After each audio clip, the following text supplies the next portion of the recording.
Bueno, buenas noches para todos, todos los asistentes a la reunión por esta gran convocatoria. Veo que está entrando mucha gente y eso está muy bien y pues esta gran convocatoria tiene un sentido y es que la charla de esta noche es una charla muy llamativa y de mucha actualidad y mucho impacto para los que ejercemos pues esta actividad de la colposcopia en nuestra actividad diaria.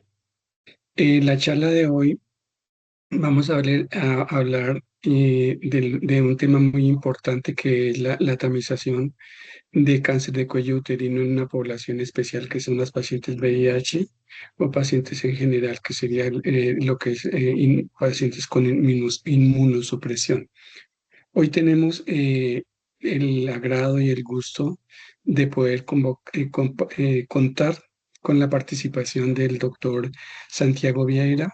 El doctor Santiago Vieira es ginecólogo-oncólogo del Instituto Nacional de Cancerología de la Clínica Universitaria Colombia. Es el líder de la guía del Instituto Nacional de Cáncer del Ministerio de Salud que se desarrolló el año pasado, en 2025, y pues tuve el gusto de trabajar con él y sé que pues nos va a instruir sobre este tema muy importante porque en esta guía del 2025 se trata este tema que vuelvo y repito es de interés para todos los que trabajamos en este campo. Eh, Quiero agradecer al doctor Santiago Vieira por el haber aceptado la participación de sus múltiples ocupaciones y el sacar un tiempito para compartir sus conocimientos con la asociación es muy valioso para nosotros. Entonces, Santiago, pues nuevamente muchas gracias, bienvenido y pues el auditorio es suyo. Le cuento que están pues todos los miembros de la Asociación de Colposcopia, tenemos aproximadamente 140, 150 miembros asociados a la asociación. Están hoy en una gran convocatoria y poco a poco se van incorporando más. Entonces, el doctor Santiago, adelante, por favor. Y cualquier pregunta, pues yo le digo pues perdón, Santiago. Si tienen alguna pregunta o algo, por favor, hacerla en el chat. Yo se la leo al doctor Santiago Iberia para mayor claridad. Gracias. Bueno, muchas gracias, doctora Maya, y a la asociación por la invitación. Pues, es un tema eh, bien interesante porque, pues, como todos sabemos, el VIH tiene unas particularidades a la hora de la tamización. Ahí están viendo mi pantalla. Sí, doctor, se ve muy bien. Bueno, muchas gracias. Bueno, como les decía, la tamización del cáncer de cuello uterino en mujeres que viven con VIH es diferente. Tiene unas particularidades bien especiales, como vamos a ver ahora, y pues como sabemos, el VIH es un claro factor de riesgo para que una mujer con infección por VPH progrese a cáncer de cuello uterino. Y adicionalmente el VIH, pues en las últimas décadas se ha avanzado en el tratamiento de las terapias antirretrovirales, lo que puede hacer que las mujeres vivan igual, como les voy a mencionar, que en la población general y tengan menos complicaciones en general de su enfermedad hoy en día. En cuanto a la introducción, vamos a centrar más en el VIH que en el cáncer de cuello uterino. Ya todos pues conocemos las tablas de Globocan para cáncer de cuello uterino. Vamos a centrar en algo diferente, que es la situación del VIH en Colombia. Para la semana epidemiológica 44 del año 2025, teníamos una tasa de incidencia de 28 por 100.000 habitantes. Y si ustedes ven los años anteriores a este, la incidencia se ha mantenido estable, varía entre el 19, alcanzó hasta el 30 en el 2023. Probablemente en el año 2020 haya habido un subregistro por la pandemia, pero pues en general se ha mantenido estable en las tasas. Cuando vemos pues en nuestro país más o menos el mapa, pues pone de primer lugar a Cali, después Barranquilla, Risaralda, Cartagena, y miren las tasas de incidencia de 48 por 100.000 habitantes, lo que son pues muy altas. Y adicionalmente, cuando vemos por el tipo de población, en hombres, la infección por VIH el 80% ocurren en hombres y el 20% en mujeres. La tasa de incidencia para los hombres es de 8 por 100.000 hombres, de las mujeres es 2 por 100.000 mujeres, pero pues obviamente hay poblaciones de más riesgo, por ejemplo, la incidencia por 100.000 privados de la libertad es de 24, que son muy altas. Esto para poner como en el contexto de la situación en nuestro país de la infección por VIH. En Colombia, en cuanto al cáncer de cuello uterino, para el año 2025 se encontraban cerca de 50.000 mujeres con cáncer de cuello uterino. Y si nos fijamos en esto, 33 de cada 100 casos se detectaron, eh, digamos que en estadios tempranos, pero pues estos son igualmente cifras alarmantes porque quiere decir que 70 de cada 100 se encontraron en estadios avanzados. Y lo que quería resaltar con esta diapositiva es que la mediana de edad del diagnóstico es de 51 años, un rango intercuartílico entre 41 y 63 en la población general. Sin embargo, si vemos los casos y la tasa de incidencia por grupo de edad entre los 25 y los 34 años, el VIH tiene una tasa de incidencia de 65 por 100.000 habitantes. 2024, 65, 2025, 63 por 100.000 habitantes. Esto le puede hacer a uno pensar que es probable que el cáncer de cuello uterino en mujeres que viven con VIH ocurra en edades más tempranas, es decir, en edades antes de los 51 años, porque es un claro factor de riesgo. Como vemos en este metaanálisis, esos metaanálisis publicado en Lancet en el año 2021, donde recoge toda esta cantidad de estudios, diferentes tipos de estudios, estudios de registro de base de datos, estudios de cortes, estudios de casos y controles. Y si vemos los estudios de registro de bases de datos, vemos que la relación del riesgo de las mujeres que viven con VIH es de 7.6 veces más. Si vemos los estudios de corte, 5.6 veces más el riesgo comparados con la población general. Si vemos los estudios de casos y controles, 3.7, una relación de riesgo de 3.7. Y cuando sumamos todos los estudios, nos da una relación del riesgo de 6.07 de tener cáncer de cuello uterino en las mujeres que viven con VIH.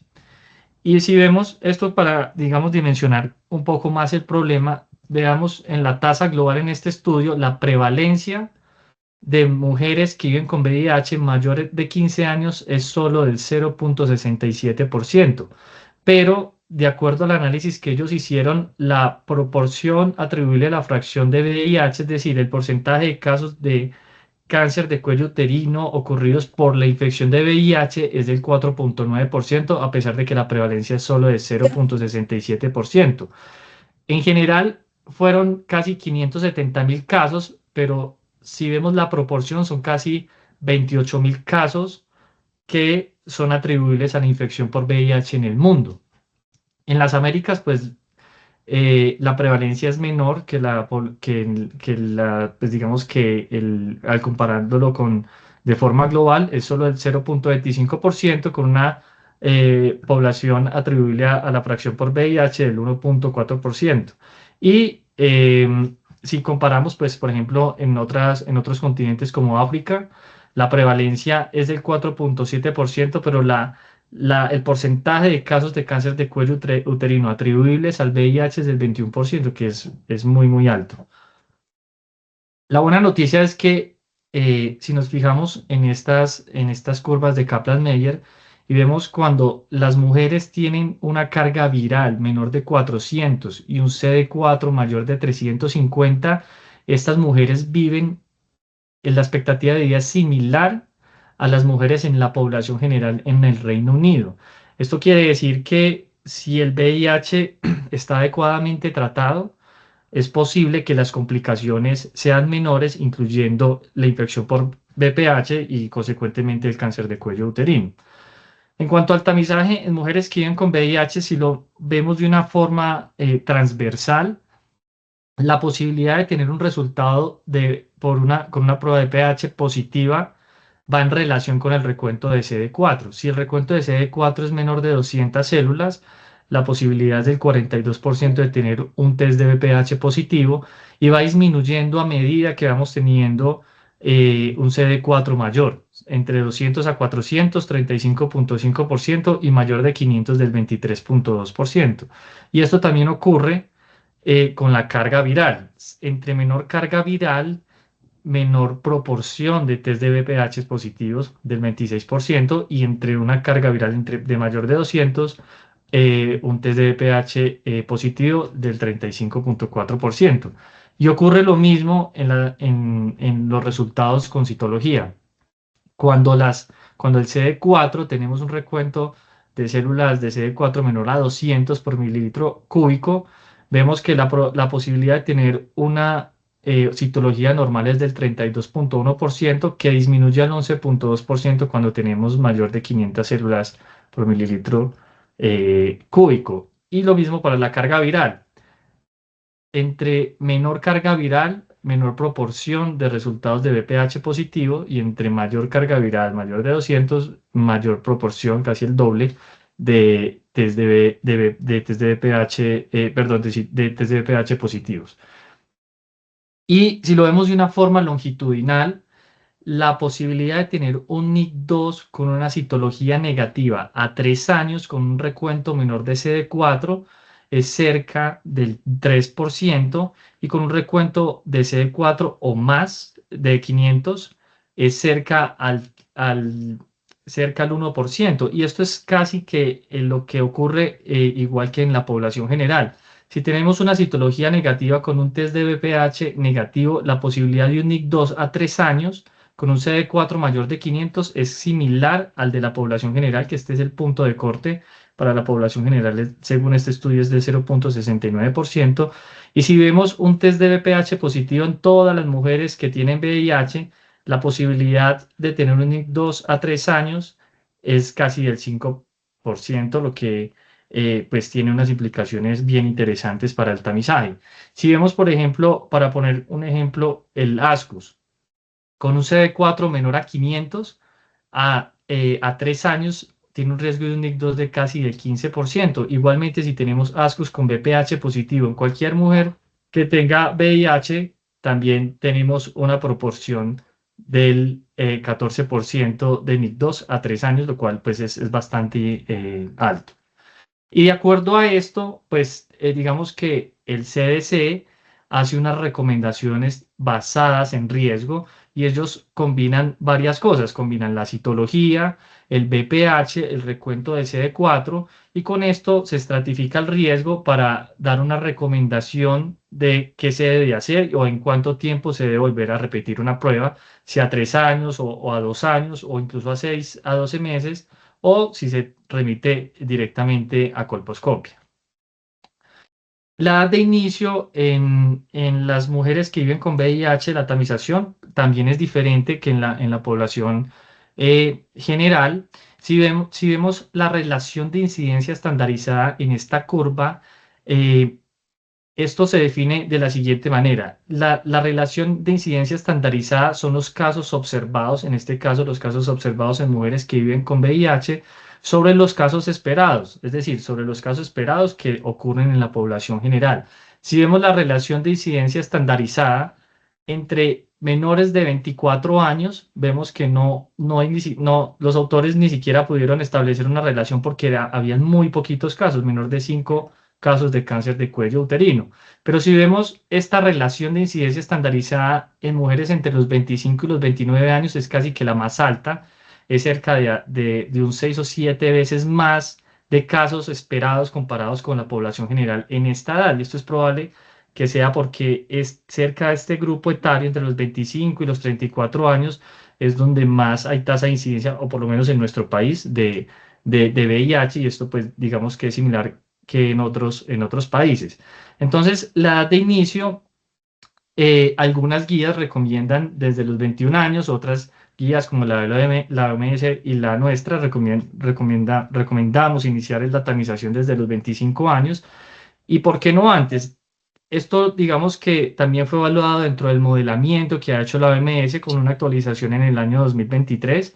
Y si ustedes se fijan, cuando miramos todos los diferentes tipos de pruebas, por ejemplo, VPH con triage 16 y 18 empezando desde los 20 años, o por ejemplo, test de VPH cada 3 años empezando desde los 20 años, la reducción de la mortalidad por cáncer de cuello uterino es cerca del 2 al 4% cuando se inicia desde los 20 años. pero los tratamientos que se deben de ofrecer son mucho más altos. Entonces esto es como llegar a una balanza entre iniciar el tratamiento temprano a costas de un mayor número necesario a tratar y mayor necesidad de tratamientos, o iniciarla más tarde y perder este 2 al 4% de riesgo de la mortalidad. ¿Qué dicen las guías? Si ustedes se fijan, aquí las guías, hay algunas guías que tienen recomendaciones específicas para mujeres que viven con VIH, como la del CDC. Ellos recomiendan iniciar desde los 21 años. El Task Force recomienda iniciar también desde los 21 años. La SCP y el ACOG, igual que el Task Force, desde los 21 años. Y si vemos, por ejemplo, la Asociación Americana de Cáncer, que no tiene especificaciones para VIH, ellos inician desde los 25 años. La WHO, que sí tiene especificaciones para mujeres que viven con VIH, también desde los 25 años. Nosotros, pues también, digamos que adaptando la guía de la OMS, recomendamos iniciar el tamizaje en mujeres que viven con VIH desde los 25 años con pruebas NAT del VPH. Dentro del método y el esquema de tamizaje, eh, también hay una diferencia con las guías, como ya lo vamos a ver en la tabla que ya les acabo de mostrar. Digamos que esta es también la relación que se tiene que tener entre la capacidad de una prueba o de una tamización de reducir los casos, de reducir la mortalidad, un número aceptable de tratamientos para precáncer y adicionalmente evaluar en la balanza el riesgo adicional que puedan tener de partos pretérminos por el tratamiento y el número necesario a tratar. Si vemos en la gráfica, para la reducción de casos y para la reducción de la mortalidad, las pruebas que tienen BPH con triage son las que mejores tasas o mejor porcentaje de reducción de casos y de mortalidad tienen de cáncer de cuello uterino, con el contrapeso, pues que tiene que la posibilidad de partos pretérminos secundario al tratamiento es mucho mayor, pues aquí incluso en números rojos. Si vemos, por ejemplo, si hiciéramos solo pruebas de BPH sin triage y tratáramos a todas las que son positivas, la reducción de los casos sería del 59% y la reducción de la mortalidad sería del 67%. Y si se fijan, no es mucho más que la diferencia de hacerlo con triage, que es de 58 y 66%, o de 53 y de 63% cada 3 años. Entonces, por eso se recomienda hacer siempre triage en las mujeres que viven con VIH. Y si, por ejemplo, hiciéramos pocas pruebas, por ejemplo, una a los 35 y otra a los 45 años, vemos que la reducción de los casos y de la mortalidad es muy mala, es del 36 y el 40%, y obviamente la probabilidad de partos pretérminos, el número necesario de tratamientos para precáncer y el número necesario a tratar serían muy bajitos, pero no podríamos reducir los casos y la mortalidad secundaria de esto.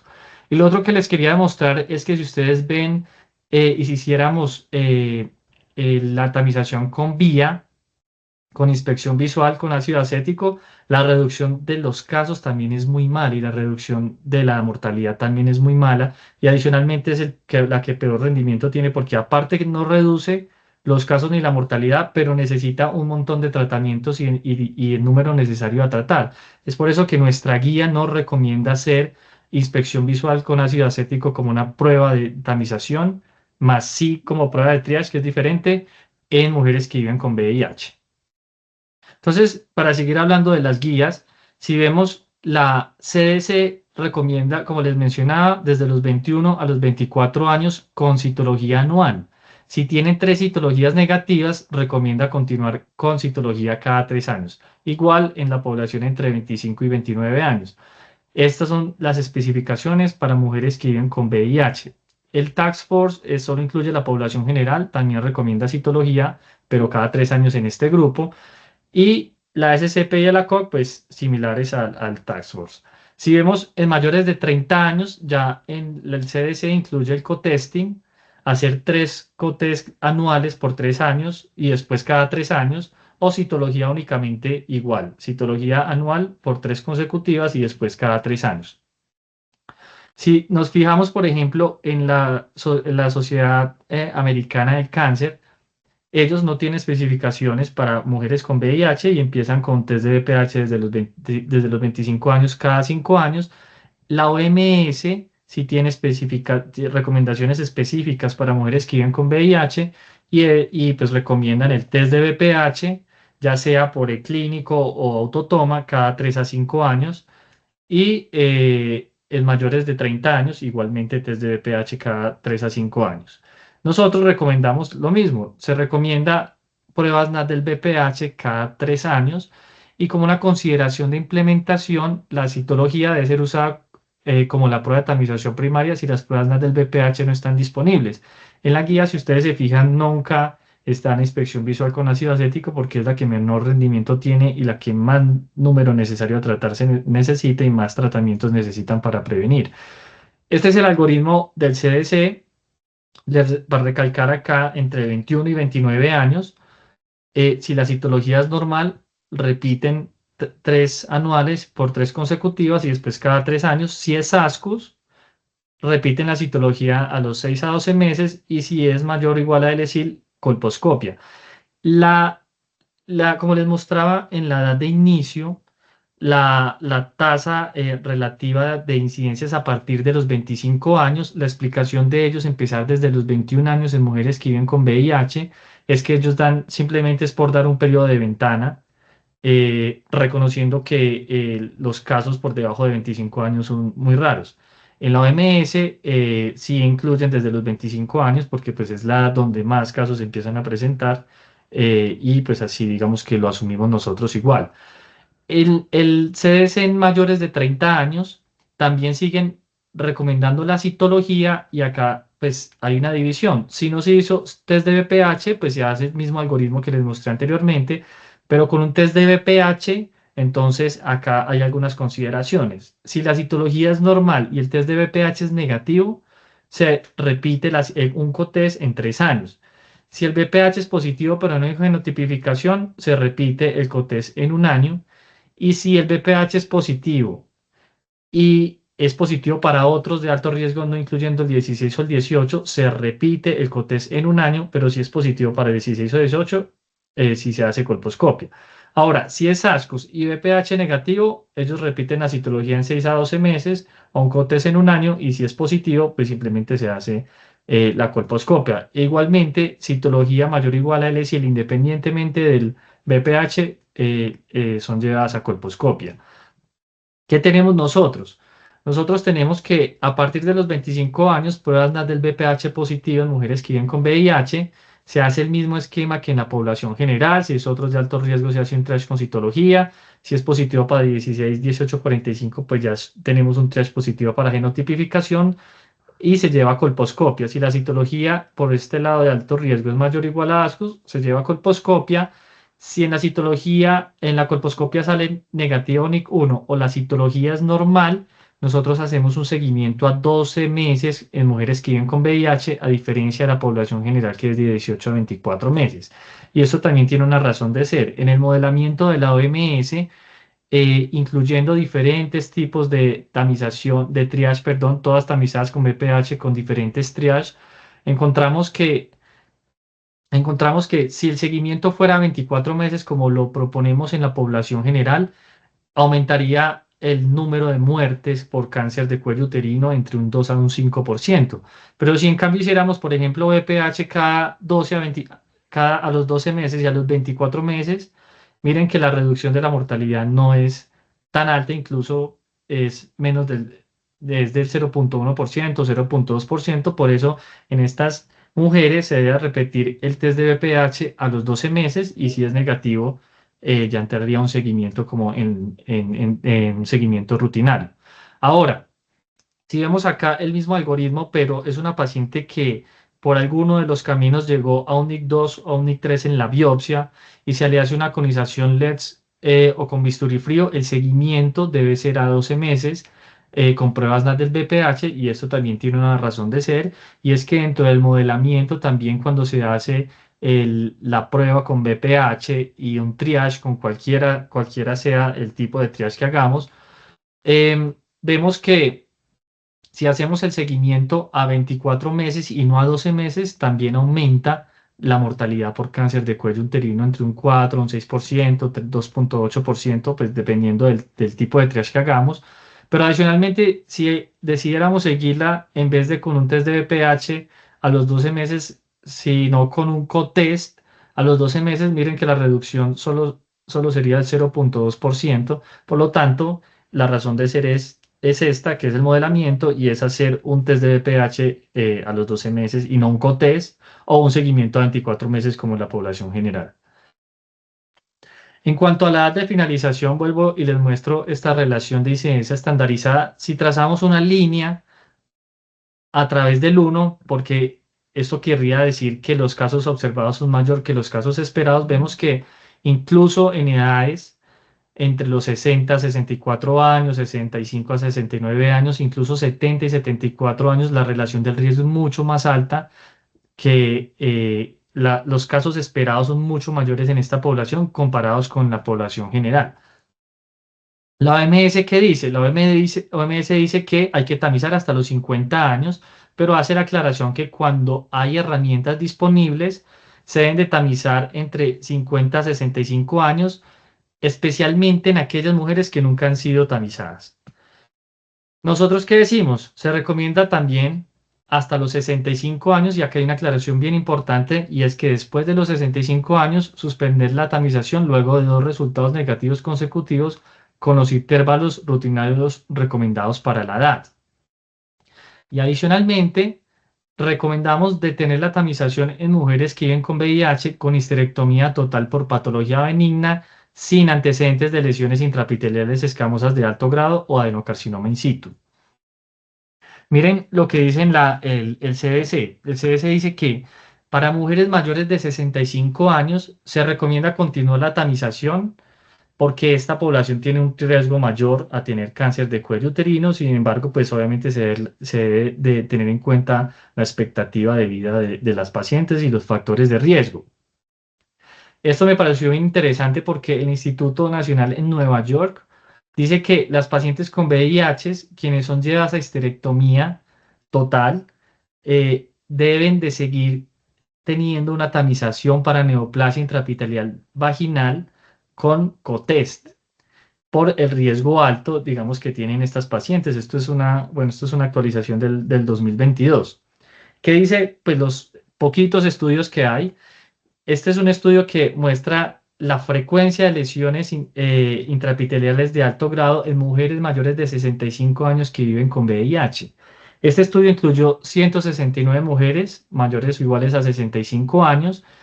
De estas 169 mujeres, 20 tenían antecedente de un NIC2, 18 en la población general, 18 en mujeres que viven con VIH y 2 de la población sin VIH.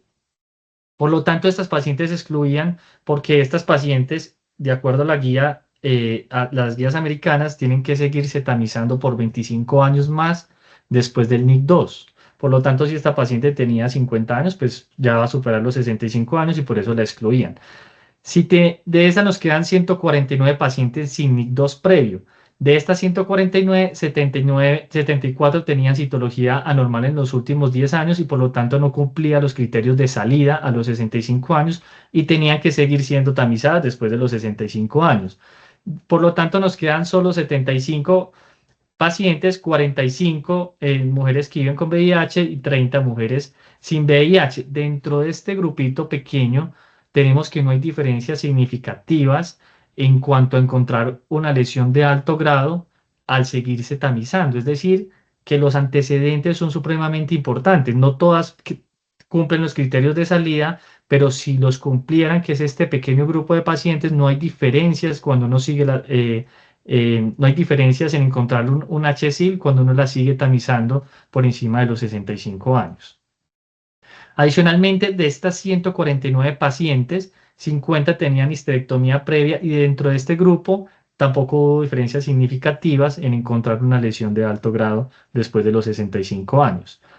Esto es otro estudio que fue publicado en el Green Journal, poquito más viejo, en el año 2016, y evalúa los resultados de una citología normal después de una histerectomía en pacientes con inmunodeficiencia, en pacientes con VIH. Este estudio incluyó 238 mujeres, de las cuales 69% tenían una citología normal, el resto tenían una citología anormal, 5% ASCUS con BPH positivo, 23% LSIL y 2,9% HSIL. De todas estas, 54 pacientes fueron llevadas a biopsia. ¿Qué encontraron? 28% citologías normales, 43% VAIN-1. La mayoría no requerían, pues no requieren ninguna intervención, pero cerca del 30% tenían VAIN-2 o VAIN-3. En ninguna se encontró cáncer invasor. Pero lo más importante de este estudio, en mi concepto, es ver esta tabla, que son unas curvas de Kaplan-Meier, donde se demuestra que la supervivencia libre de una citología anormal varía de acuerdo al número de CD4. Si vemos, cuando hay un CD4 mayor, un recuento de CD4 mayor o igual a 400, la posibilidad de que esta paciente tenga una citología anormal es menor cuando se compara con un CD4 menor a 250. Y esto también con respecto a la carga viral.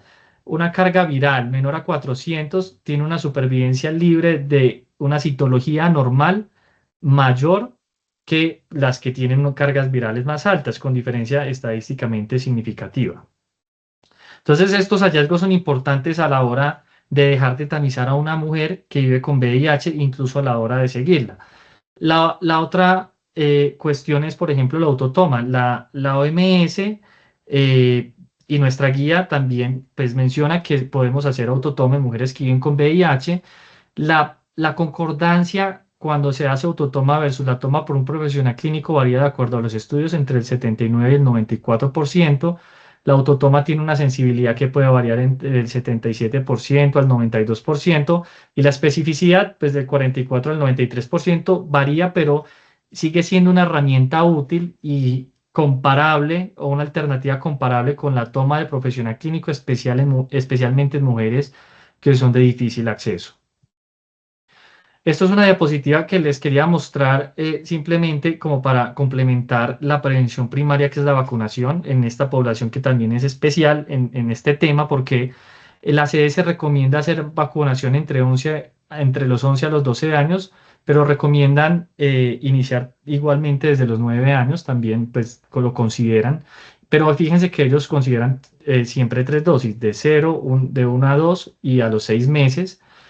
En mujeres entre los 13 y los 26 años también se recomienda administrar 3 dosis, 1 a 2 a los 6 meses. Ellos dicen que no se recomiendan, digamos, el esquema de 2 series. Y para personas con VIH entre los 27 y los 45 años que no estén vacunados previamente, no se recomienda de rutina, pero sí debe ser una decisión, digamos que en conjunto, evaluando pues, los pros y los contras dentro pues, de la consulta.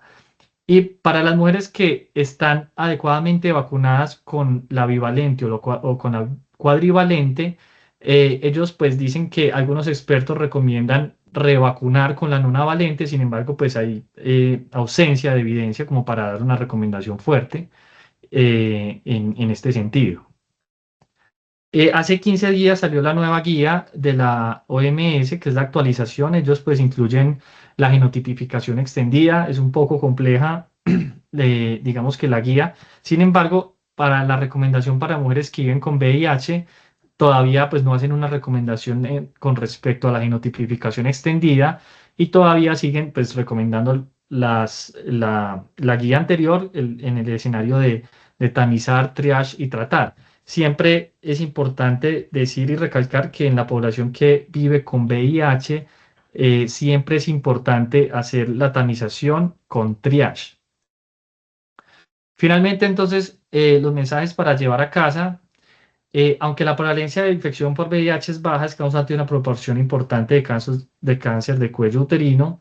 El control del CD4 y la carga viral es un factor determinante para la presentación de lesiones preneoplásicas y posiblemente de cáncer de cuello uterino. Es posible que el cáncer de cuello uterino se presente en edades más tempranas. Sin embargo, los casos en menores de 25 años son raros. La tamización con pruebas NAT del BPH y triage desde los 25 años cada 3 años reduce la incidencia y mortalidad por cáncer de cuello uterino en mayor proporción comparado con otros esquemas con triage. Y Para finalizar el tamizaje, incluyendo mujeres con histerectomía por causa benigna, es importante conocer no solamente la historia de las lesiones preneoplásicas, sino también el control por infección del VIH. Muchas gracias. Bueno, doctor Santiago, muchas gracias. Muy clara la presentación, muy ilustrativa y aprendimos mucho. Muchas gracias por la claridad, doctor. Eh, vengo acá en el chat, hay una pregunta que dice, doctor Santiago, felicitaciones por su charla. ¿Cómo sería el seguimiento de una paciente con VIH a la cual se le hizo un cono por NIC2 o NIC3? Eh, NIC2 y los bordes quedaron libres. ¿Sería diferente a la población general? No, digamos que la recomendación es hacer un test de unas pruebas del BPH a los 12 meses. Si esta es negativa, se debería entrar en su esquema rutinario, digamos que para la edad, que pues, en este escenario la edad es igual entre 25 a 30 y mayores de 30. El modelamiento de la OMS mostraba eso y es que si hacíamos un seguimiento a los 12 y después a los 24 meses, la reducción por mortalidad de cáncer de cuello uterino no era mayor, sino era como del 0,1%. Entonces, si es una conización con bordes negativos, se debería de hacer el seguimiento a los 12 meses. Si este es negativo, ya entraría su seguimiento rutinario. Pero digamos aquí en este caso, como en la población general, importa un poquito más digamos, la persistencia o el resultado positivo de la prueba de pH que los mismos bordes libres, o tendría algo que ver con la carga viral también o algo, ¿o no? Pues digamos que si es una paciente con bordes libres y tiene un test de BPH negativo, la posibilidad de tener digamos que una recaída o una persistencia de la infección es muy bajita. Que uno, en general, pues sabemos que el BPH es la mejor prueba para determinar si hay una enfermedad residual, incluso mayor que los bordes. Esto, pues digamos, no hay un estudio que le explique esto igual a uno en la población con VIH. Sin embargo, en cuanto a la reducción de la mortalidad por cáncer de cuello uterino, hacer un seguimiento a los 12 meses y no a los 12 y 24 meses o antes, tiene unas consideraciones especiales en cuanto a la reducción del cáncer de cuello uterino. Es decir, se debe de hacer una paciente con un NIC2 con márgenes negativos. Si los bordes son negativos, hay que hacer un test de pH a los 12 meses. Si esto es negativo, ya podría entrar en la población general. La otra pregunta sería ahí, ¿qué hacer con una paciente con una conización por una lesión de alto grado con bordes positivos en mujeres con VIH? Pues digamos que es una muy buena pregunta porque uno pensaría que esta población sí es de mayor riesgo para que progrese a un cáncer, dejándola solo en observación con test de BPH. Ok, listo. O sea que sí influiría un poquito, pero digamos la carga viral no cambiaría mucho en ese sentido, tener los bordes positivos. Digamos, si tiene una carga viral controlada o normal, eh, ¿podría uno asumir los bordes comprometidos solo con el resultado de la prueba de BPH? El manejo. Si uno podría pensar que en las mujeres que tienen un VIH controlado, unos CD4 altos y una carga viral baja, lo más probable es que se comporten igual que en las mujeres de la población general. Una pregunta que se me acaba de ocurrir allí. ¿Influye en algo el tiempo de evolución de la terapia antirretroviral o no importa? Lo importante son los niveles de carga viral y CD4. Sí, sí influye. Incluso hay estudios retrospectivos que mostraron, por ejemplo, la prevalencia y la incidencia de lesiones intraepiteliales en mujeres que tenían terapia de reemplazo, terapia antirretroviral, con un inadecuado uso o con un periodo muy corto de inicio, tenían una prevalencia y una incidencia más alta que las que tenían una adecuada adherencia al tratamiento por muchos más años. Y adicionalmente esto en correlación con los CD4, es decir, si una paciente es adherente y cumple con unos adecuados estándares para el seguimiento de VIH, con unos adecuados CD4 y una adecuada carga viral, eh, esto pues obviamente influye digamos que en la posibilidad de tener un nuevo NIC2 o un NIC3. Pero en general sí, sí influye el tratamiento. Incluso en este estudio comparaban cuando se hacía la incidencia pretratamiento, posttratamiento y la adherencia que tenían las pacientes al tratamiento antirretroviral, sí influye en cuanto a la posibilidad de tener una lesión preneoplásica. Listo, Santiago. Dice otra pregunta, doctor Santiago, desde el punto de vista de implementación de esta guía 2025, ¿en qué vamos políticamente para que se haga una norma y reemplace lo que dice en la resolución 3280? Pues digamos que el problema es la implementación, ¿no?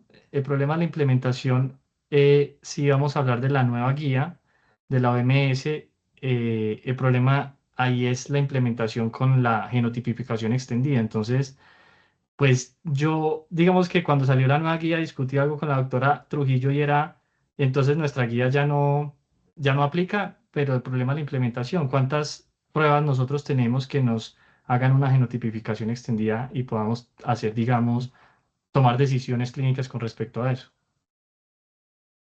Listo. Bueno, dice el doctor sin duda que lo felicita y que es excelente la charla, que le quedó muy claro. Y pregunta el doctor Ede por acá, me queda una duda en vacunación. Eh, ¿Son tres dosis o dos dosis? El país nuestro dice que solo dos. Eh, Me imagino que pregunta en mujeres VIH que viven con VIH. Dependería de la edad si son tres o dos dosis o no importa la edad, porque acá dice el país serían las menores de 18 años.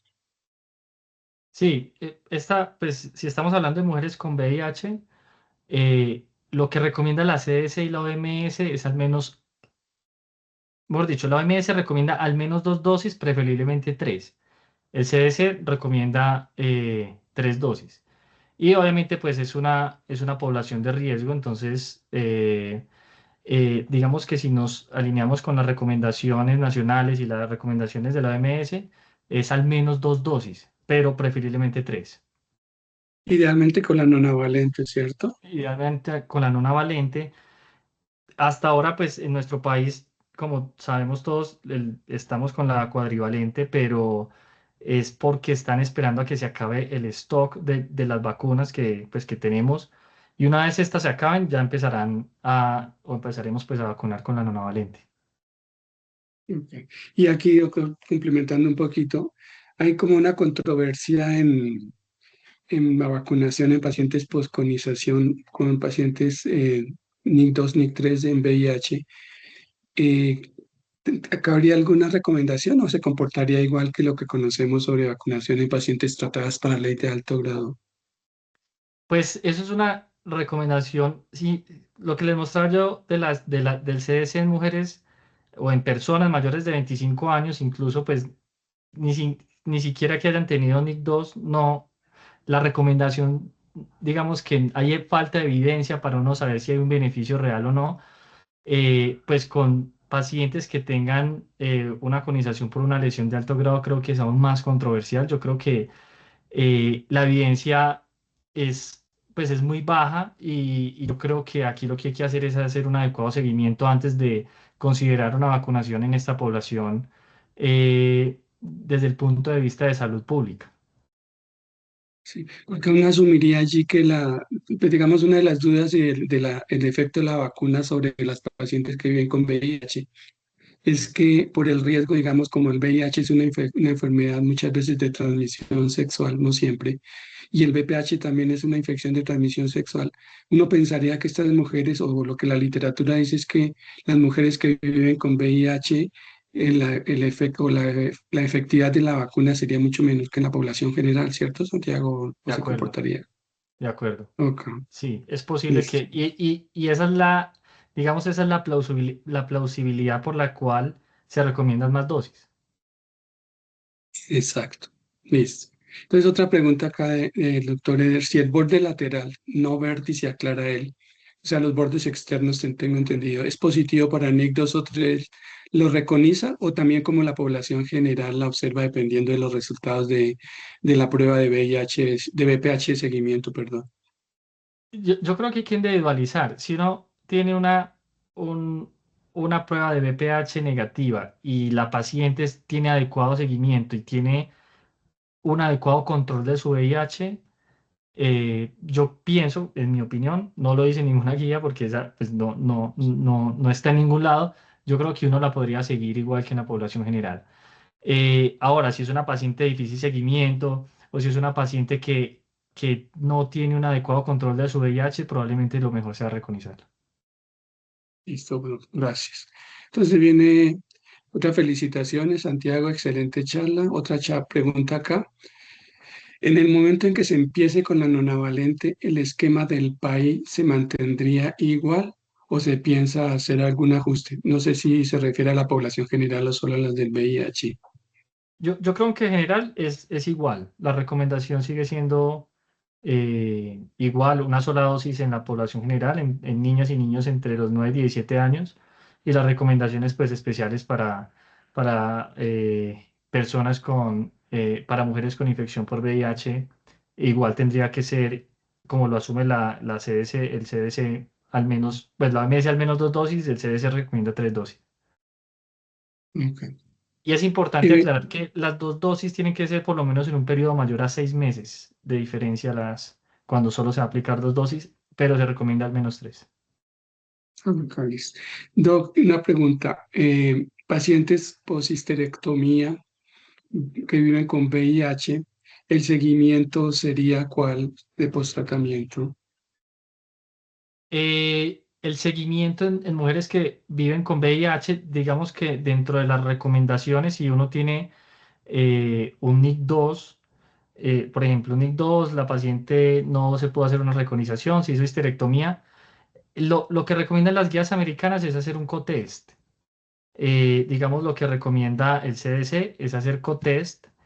En la actualización de la SCP, ellos recomiendan hacer seguimiento, o ya sea con citología únicamente o con cotest. Igualmente, a los 12 meses, perdón, a los 6 meses, si esta es negativa, ellos hacen 3 anuales y después cada 3 años. Ok. Y una pregunta, Doc, en pacientes que viven con VIH, el manejo de la citología con adenocarcinoma, digamos endocervical, AGC y eso, cambia el seguimiento y digamos, me refiero básicamente a que pues uno, digamos, si comprueba un adenocarcinoma in situ, le hace conización diagnóstica y dependiendo de los bordes tiene la opción de excisión libres y de las características de la paciente la puede dejar solo con la conización o necesariamente terminaría en histerectomía, tendría más riesgo de avanzar esta enfermedad de adenocarcinoma que la población general. Sí, yo creo que igual, y volvemos a lo mismo, depende también pues de su control por el VIH, pero en una paciente que tiene paridad satisfecha, que tiene los bordes negativos, la recomendación sería hacer una histerectomía. Es posible que si su VIH está controlado, se porte igual que en la población general, que igual digamos que dentro de nuestra guía recomendamos eso. Al ser una lesión, pues al tener lesiones multifocales es posible que haya un cáncer oculto, por eso hay que alcanzar los bordes negativos y después llevarla a histerectomía. eh, digamos que dejar en observación a una paciente con bordes negativos que no quiera preservar su fertilidad, pues no tendría mucho sentido si hoy en día estamos recomendando, de acuerdo a nuestra guía, hacer la histerectomía en pacientes con bordes negativos y en la población general. Posiblemente el riesgo sea mayor o sea igual de acuerdo a su control por el VIH, pero yo creo que si tiene paridad satisfecha, habría que alcanzar los bordes negativos y con esto sí llevarla a una histerectomía, igual como hacemos en la población general. En su experiencia, las mujeres con VIH tienen un comportamiento, digamos, más rápido y más agresivo de las lesiones glandulares que la población general, como es en escamocelular, o aquí tiene un mecanismo diferente y no se comporta diferente o igual. Pues en mi experiencia, yo pienso que, digamos que no creo que dependa del tipo histológico, sino más del control del VIH. Es decir, yo creo que en general, como el mensaje es si el control del VIH está bien, probablemente se porte la enfermedad igual que en la población en general, independientemente si es un adenocarcinoma in situ o un escamo celular. Y esto igualmente ocurre, por ejemplo, en el tratamiento en mujeres ya con cáncer infiltrante. Y es que también depende de su control por el VIH, pero en general, las mujeres que viven con VIH, cuando tienen un mal control de su VIH, es una enfermedad que progresa más y responde menos, especialmente a la inmunoterapia. Ok, listo. Muchas gracias. Doctor Santiago, pues muchas gracias por su participación, por su excelente charla, muy buenos comentarios en el chat. Aprendimos mucho y quedamos con muchas ganas de seguir estudiando y profundizando en el tema porque por lo que veo hay muchas dudas y muchas incertidumbres todavía. Y pues a la larga esa era la idea de esta charla, sembrar la inquietud de que no conocemos muchas cosas, debemos seguir trabajando. Pero de verdad, doctor Santiago, muchas gracias, muy amable y excelente charla nuevamente. Muchas gracias por la invitación. Bueno, entonces a todos pues feliz noche. Damos por terminada la charla. Oportunamente, pues les daremos la programación de la siguiente charla. Los esperamos en el Congreso de París. Nos vemos allá y nos tomamos algo por ahí cerca con María Antonieta y con Luis XVI en el castillo, en el Palacio de Versalles. Feliz noche para todos.